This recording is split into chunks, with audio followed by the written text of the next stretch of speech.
नमस्ते, मैं हूं संजय शर्मा और एक बार फिर यूपी तक में आप सभी लोगों का बहुत बहुत स्वागत है। हम बात कर रहे हैं एक बार फिर 69,000 शिक्षकों की भर्ती के मामले में। उत्तर प्रदेश में 69,000 प्राथमिक शिक्षकों की भर्ती होनी है और वो लगभग 1.5 साल से ज्यादा हो गया और ये मामला अभी तक यूं ही कोर्ट कचहरियों के चक्कर लगा रहा है। लेकिन कोर्ट कचहरी से निकले तो फिर दूसरी चीजें सामने आ रही हैं। ये समझ लीजिए कि ये मामला काणे का ब्याह टाइप हो गया। एक पुरानी कहावत है कि काणे के ब्याह में 70 लफड़े, 70 रोड़े। एक मामला थोड़ा सा हल होता हुआ दिखता है, आगे दूसरी आफत खड़ी रहती है। अब साहब अदालत में सुप्रीम कोर्ट तक मामला गया। पहले सिंगल जज बेंच, उसके बाद डिवीजन बेंच का फैसला आ गया, फिर सुप्रीम कोर्ट में SLP आई, सुप्रीम कोर्ट ने नोटिस किया। अब मामला सामने आ रहा है कि कितनी गड़बड़ियां हुई हैं इसमें। और सिर्फ गड़बड़ियों की बात नहीं है, बहुत सारी गड़बड़ियां हैं, बहुत सारी लापरवाहियां हैं, बहुत सारी चीजें हैं और हर एक आदमी को इसमें इंसाफ चाहिए। सबसे बड़ा मसला तो है कि जो रिजल्ट आया सारे लोग दंग रह गए। कुछ ऐसे कैंडिडेट हैं जो एक ही परिवार के लोग हैं। एक परिवार में अगर एक ही बाप के 4 बेटे बेटियां हैं, चारों 132, 150 में 132, 140, 141, हो सकता है कई के 150 से भी ज्यादा नंबर आ गए हों। ढंग से जांच कीजिएगा मुख्यमंत्री जी, ये पता चले कि शायद लोगों ने जितने पूर्णांक हैं उससे ज्यादा प्राप्तांक हो गए। अब मेरी समझ में नहीं आ रहा कि जिन जिन लोगों की, प्रतिभाशाली लोगों की ये संतानें हैं, उन्होंने कौन सा शिलाजीत खा के पैदा किया है कि ऐसी प्रतिभाशाली संतानें। और 1 महीने में इतनी प्रतिभा। जिन लोगों ने TET का एग्जाम दिया था वो सारे लोग 100 में 30, 40, 50, 60 ऐसे नंबर लेके आ रहे हैं 100 नंबर में। लेकिन वो 5 सब्जेक्ट में 14 सब्जेक्ट की तैयारी 1 महीने में की और उनके 150 में 141, 140, 137। जो लोग एक साथ बैठे हैं उनके एक जैसे नंबर हैं। एक ही परिवार के 4 लोग बैठे हैं, उनके 130, 131, 130, 131 नंबर आ रहे हैं। एक खास परिवार के लोग हैं, ये भी पता चला है कि उसमें 1-2 लोग तो खास पार्टी के जिला अध्यक्ष हैं। जिन सारे लोगों के जान पहचान वाले, आसपास वाले, परिवार वाले, भाई भतीजा वाले, इन सारे लोगों ने जबरदस्त प्राप्तांक हासिल किए हैं। तो क्यों नहीं सरकार 140 से ऊपर या 130 से ऊपर जिन लोगों के नंबर आए हैं उनका विशेष इंटरव्यू कराए। आखिर ऐसे प्रतिभाशाली लोग हैं तो उनका इंटरव्यू होना चाहिए। और मीडिया भी उन लोगों को खोज रहा, हमारे रिपोर्टर भी खोज रहे हैं। वो ऐसे भूमिगत हो गए हैं कि उनका पता नहीं चल रहा। कई लोगों ने तो तंज कसते हुए लिखा है कि फलाने फलाने हीरो हीरोइन के बच्चे बच्चियों के तो आप सारे दिखाते हो कि उनके नित्य क्रिया हो गई है, इनके नहीं। तो साहब मैं उनसे यही कहना चाहता हूं कि वो मशहूर लोगों के बच्चे हैं, इसलिए उनके एड्रेस ढूंढने में परेशानी नहीं होती। और ये सारे लोग आम लोग हैं, आम में भी खास हैं। बड़ी प्रतिभा से इन्होंने सारी चीजें अर्जित की हैं, प्रतिभाशाली हैं। तो दिनकर जी ने भी लिखा है कि जय हो जग में जले जहां भी नमन पुनीत अनल को। यानी कोई भी अग्नि अगर है वो कहीं भी जले, उसको नमन करना चाहिए। अगर प्रतिभा की अग्नि है, चिंगारी है, तो हम भी चाहते हैं कि वो ज्वाला बने, लेकिन ऐसा ना हो कि किसी का हक चला जाए। एक खास परिवार के लोग 140, 142, 145 नंबर लेके आ रहे हैं, तो इसमें जांच तो होनी चाहिए। सवाल पहले भी उठा था, जिस समय एग्जाम हुए थे उस समय भी यह सवाल उठा था कि साहब पेपर लीक हुए हैं। लेकिन बाद में सरकार ने यह कह के पल्ला झाड़ लिया कि नहीं, वो दूसरे उसमें पेपर लीक हुए थे, इसके पेपर लीक नहीं हुए। पेपर लीक नहीं हुए तो खास परिवार के, जिनमें पटेल परिवार के 3-4 संतति है, गोरख सिंह जी के 3-4 लोग हैं, एक तिवारी जी के 3-4 बच्चे हैं, एक पांडे जी के 4-5 हैं, यादव जी के हैं। तो साहब ऐसी कौन सी शिलाजीत की दवा आ गई जिसको खा के आदमी एकदम पूरा ऐसा एग्जाम लिखे कि आदमी सामने वाला फ्लैट। इसकी जांच होनी चाहिए। दूसरा, एक कई बच्चों ने मुझे मैसेज भी दिया और वो आपस में भी बात करते हैं। यूपी तक को भी उन्होंने टैग किया और उन्होंने ये बताया कि जो आरक्षित वर्ग है उनको डबल फायदा मिल रहा है, अनारक्षित वर्ग को ज्यादा नुकसान है। तो ये भी देखा जाए कि किसी के साथ अन्याय ना हो। और बहुत सारी चीजें मेरे पास, मैं उसके प्रिंट आउट भी दिखाना चाहता हूं, लेकिन प्रिंट आउट मैं आपको फिर दिखाऊंगा। लेकिन मेरे मोबाइल पे बहुत सारे मैसेज लोगों ने भेजे हैं जिनमें पूरी सूची बनाकर उन्होंने बताया है कि आखिर क्या क्या हो रहा है और कैसा कैसा हुआ है। एक सूची तो ये मेरे सामने ही है, इसमें थोड़ा बहुत ज्यादा नजर नहीं आएगा, लेकिन लाल स्याही से इन्होंने लिखा है और मैं आपको 2-4 उदाहरण देके बताता हूं। कुमारी पूनम सिंह पुत्री हैं गोरख सिंह जी की, ओबीसी 127 नंबर। इन्हीं गोरख सिंह जी के अश्विनी कुमार सिंह गोरख सिंह जी के ही बालक हैं, 126 नंबर, उनको 127, इनको 26। अच्छा, और गोरख सिंह जी के एक और परिजन है कोई कुमारी पूनम सिंह, उनके 127, यानी 2 के 127, 1 के 126। इसके अलावा नानू यादव जी के देवांश यादव, कृष्णकांत यादव, अर्चना, ये 3 लोग परीक्षा में शामिल हुए और तीनों के नंबर हैं 128, 132, 131।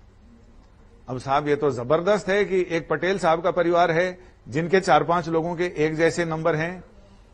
तो और इन्होंने ये भी लिखा है कि एक ही सेंटर के कई लोग हैं जिनको जबरदस्त अंक मिले हैं। अब ये लिखा है कि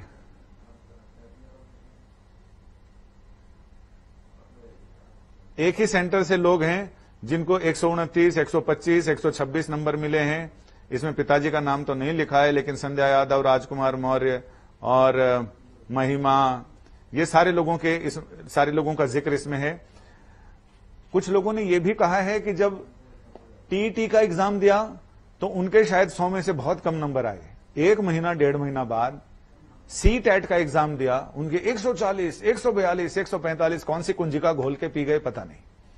ये सारी चीजें पूरे तंत्र पर सवाल खड़ा करती है, शासन तंत्र पर, जिसके बारे में पीठ थपथपाते नहीं थकते हमारे मुख्यमंत्री और शिक्षा मंत्री, बेसिक शिक्षा मंत्री, कि हम अपने यहां कोई अन्याय नहीं होने देंगे। उत्तर प्रदेश को उत्तम प्रदेश बनाना है, लेकिन यह प्रदेश तब बनेगा जब लोगों का भरोसा आपके तंत्र में रहेगा। लेकिन इस तरह की चीजें होंगी तो भरोसा नहीं होगा। हमारी टीम तो लगी हुई है इन सारे कैंडिडेट्स को ढूंढकर इनसे पूछने की कि भाई साहब आपने कौन सी कुंजी कैसे घोल के पी ली जिससे कि आपको 150 में 140, 42, 45 नंबर आपके आए। अगर प्रतिभा इतनी जबरदस्त है तो उनको अलग से सम्मानित किया जाना चाहिए। और किसी तरह का कोई घोल है, कोई झोल है, तो फिर उसकी जांच भी होनी चाहिए। बिहार में जांच हुई थी और जिस समय टॉपर से एग्जाम इंटरव्यू लेने जब हमारी टीम के लोग पहुंचे तो वो 4 लाइन सही से लिख नहीं पाए। तो ऐसे लोगों को या तो घूंघट में रखे सरकार, क्योंकि किसी न किसी दिन तो उनका पता चलेगा और उस समय फिर सरकार के लिए ये बताने को नहीं होगा कि आखिर उनको कौन सी प्रतिभा चयन परीक्षा में इतने नंबर मिले। प्रतिभा अगर है तो उससे किसी को कोई गुरेज नहीं, लेकिन बिना प्रतिभा के अगर है तो इसका मतलब वो किसी योग्य आदमी की जगह ले रहा है।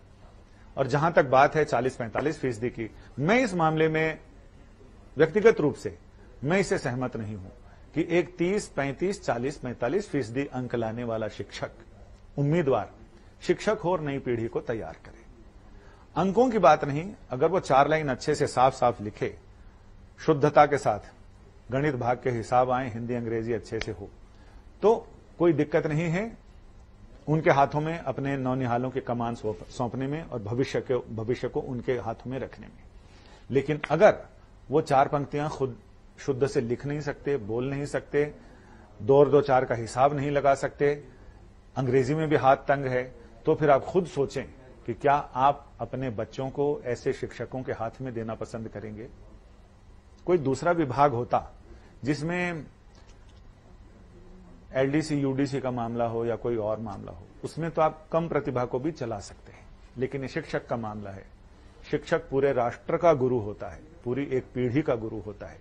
क्या सरकार चाहेगी, और यहां तो मुख्यमंत्री की कुर्सी पर गुरुजी बैठे हुए हैं, तो क्या वो चाहेंगे कि ऐसे लोगों के हाथों भविष्य छोड़ दिया जाए। सुप्रीम कोर्ट में भी मामला चला, मैं उस समय सुनवाई में था। सुप्रीम कोर्ट ने भी ये कहा कि जो शिक्षा मित्र हैं उनके साथ किसी तरह का अन्याय ना हो, उनके साथ छेड़छाड़ ना हो। और कोर्ट ने यह भी हिसाब मांगा है कि कितने शिक्षा मित्र ये 69,000 की परीक्षा में पास हुए हैं। 8,000 कुछ 100 कुछ ऐसा आंकड़ा ये था। कोर्ट ने 6 जुलाई तक ये सारी चीजें मांगी हैं और 14 जुलाई को सुनवाई की अगली तारीख दी है। लेकिन बहुत सारे अभ्यर्थियों को यह लगता है कि इस बीच में कुछ न कुछ ऐसा घपला होगा, क्योंकि जो सरकारी तंत्र है वहां से भी जो छन छन कर खबरें आ रही हैं, उनका यह कहना है कि जून के पहले हफ्ते में या दूसरे हफ्ते में नियुक्ति पत्र दे दिए जाएंगे, बाकी कोर्ट में जो होगा सरकार निपट लेगी। लेकिन उनको यह डर है कि इस हड़बड़ी में कहीं ऐसा ना हो कि ये 142, 141, 131, 136, 135 ये बाजी मारना ले जाएं, और जो सही में प्रतिभाशाली हैं, जिन्होंने अपनी मेहनत के बल पे नंबर हासिल किए हैं, कहीं वो फिर से ठगे ना रह जाए।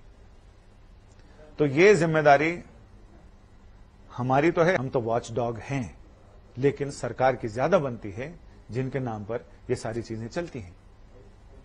पिछली सरकारों ने अपने अपने हिसाब से अर्हता और शर्तें रखी और भर्तियां की, जिनमें 40 और 45 अधिकतम, न्यूनतम नंबर इतने कट ऑफ सेट किए कि 45% नंबर अगर जनरल क्लास के हैं तो उन्हें भर्ती मिलेगी, और 40% अगर रिजर्वेशन कोटे के यानी SC ST क्लास के हैं तो उनको शिक्षा मित्र बनाया जाएगा, शिक्षक बनाया जाएगा।